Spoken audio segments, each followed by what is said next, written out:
Shalom, jumpa kembali dengan saya Pendeta Thomas Lukiman dari Jujur Ministry. Visi dan misi dari Jujur Ministry adalah visinya melayani dengan kasih sesuai dengan perintah kerajaan Allah, menjadi perpanjangan tangan Tuhan bagi orang miskin. Misinya membantu mensejahterakan masyarakat yang miskin, membangkitkan empati bagi orang tua dan anak-anak muda yang memiliki gaya hidup berbagi dan memiliki hati yang berkemurahan. Baik, sebelum kita akan mendengarkan perenungan firman Tuhan, kita akan memulainya di dalam doa. Bapa, di dalam nama Tuhan Yesus, kami mengucap syukur bila hari ini kami boleh menerima segala kebaikan-Mu dan anugerah-Mu yang berlimpah-limpah di dalam setiap kehidupan kami. Melalui perenungan firman Tuhan ini, kami boleh lebih mengenal akan pribadi-Mu. Kami membuka hati dan pikiran kami siap untuk diberkati oleh kebenaran firman-Mu. Di dalam nama Tuhan Yesus, amin. Tema firman Tuhan hari ini, harapan yang pasti. Di dalam Roma pasal 8 ayat 28. Kita tahu sekarang bahwa Allah turut bekerja dalam segala sesuatu untuk mendatangkan kebaikan bagi mereka yang mengasihi Dia, yaitu bagi mereka yang terpanggil sesuai dengan rencana Allah. Surat Roma ini merupakan surat Paulus yang paling panjang, paling teologis dan berpengaruh.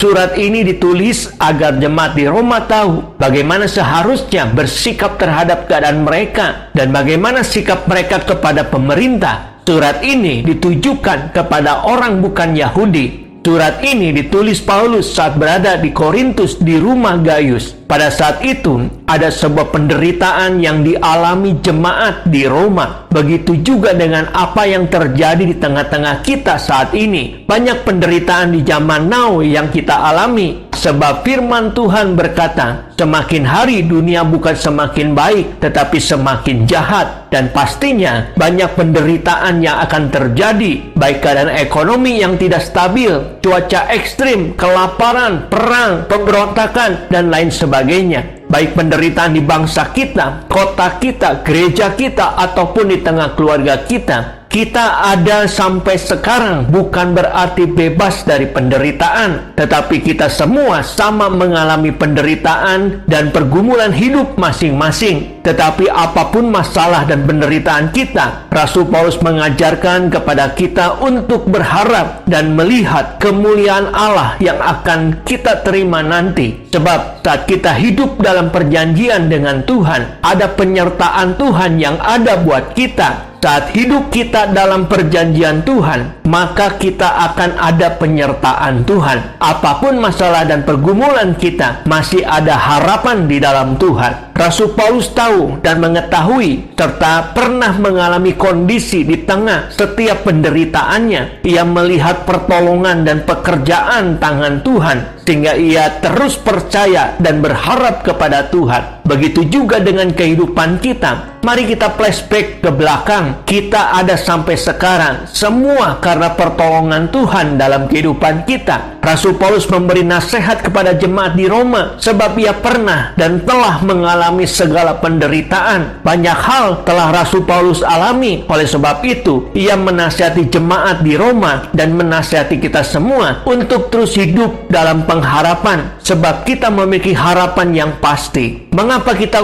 terus berharap? Karena kita tahu sekarang bahwa Allah turut bekerja dalam segala hal untuk mendatangkan kebaikan. Rasul Paulus bekerja bersama Tuhan dalam setiap hal di dalam pelayanannya. Sebab mujizat Tuhan terjadi saat kita melakukan bagian kita. Bekerja bersama-sama bukan berarti kita kerja sendirian atau Tuhan yang kerja sendirian, tetapi lakukan apa yang menjadi bagian kita. Masalah berkat dan mujizat itu adalah urusannya Tuhan. Tugas kita dalam melakukan bagian kita. Sekarang kita harus bekerja sama dengan Tuhan. Kalau tidak sepakat, tidak mungkin bisa kerja sama. Kita harus memiliki pikiran yang sama dengan pikiran Tuhan, hati yang sama dengan hati Tuhan. Jadi apapun yang kita alami sekarang, apapun pergumulan dan penderitaan yang kita alami sekarang, ingatlah bahwa Allah bekerja bersama kita sekarang. Begitu juga dengan kita. Kita harus bekerja sama dengan Tuhan, bukan mengandalkan kekuatan kita sendiri. Terkadang banyak orang merasa hebat. Mereka berusaha mencari jalan keluar dengan caranya sendiri. Ada saatnya Tuhan membawa kita kita ke dalam suatu keadaan di mana hanya Tuhan yang bisa membantu. Oleh sebab itu, mulailah bekerja sama dengan Tuhan. Saat kita taat melakukan bagian kita, maka Allah turut bekerja dalam segala hal untuk mendatangkan kebaikan. Dalam segala hal ini berarti di setiap aspek segi bidang kehidupan kita, Rasul Paulus percaya bahwa apapun yang dialami, baik suka maupun duka, ada tangan Tuhan yang bekerja, merancangkan kebaikan di dalam kehidupannya. Kisah Yusuf merupakan suatu contoh bahwa Allah turut bekerja di dalam segala hal. Banyak hal yang Yusuf alami. Yusuf dikhianati, dijual, difitnah, dan dipenjara. Tapi apapun yang ia alami, ia tetap melihat janji Tuhan. Ia tidak kehilangan pengharapan dan terus melakukan bagiannya dengan baik. Dimanapun Tuhan menempatkan kita, kita harus tahu bagian kita. Mungkin mudah kita hidup dalam pengharapan saat situasinya baik-baik saja, tetapi apapun keadaannya, bahkan dalam keadaan duka cita dan lembah kekelaman pun, tetaplah hidup dalam pengharapan. Jangan lihat prosesnya, tapi lihatlah janji Tuhan. Jangan fokus dengan prosesnya, tetapi lihatlah masa depan Tuhan yang sudah sediakan. Saat kita sudah melewati setiap proses, pergumulan, dan penderitaan kita, kalau kita melihat dan fokus dengan proses kita, maka kita akan capek dan mungkin akan menyerah. Tetapi raihlah dan alami keindahan di atas gunung saat kita mau mendaki sebagai tujuan akhir. Selesaikan proses yang Tuhan izinkan untuk kita lewati. Jangan berhenti di tengah jalan untuk melihat keindahan yang Tuhan sediakan buat kita. Setiap kita baru bisa melihat pelangi setelah hujan datang. Kita tahu sekarang bahwa Allah turut bekerja dalam segala hal untuk mendatangkan kebaikan. Kebaikan seperti apa? Pastinya kebaikan sesuai dengan kehendak Tuhan. Sebab apa yang baik bagi Tuhan, itu adalah yang terbaik bagi kita. Sebab apa yang terbaik menurut kita, belum tentu ia baik untuk Tuhan dan di sekeliling kita. Sesuatu yang bermanfaat akan kita dapatkan saat kita bekerja sama dengan Tuhan.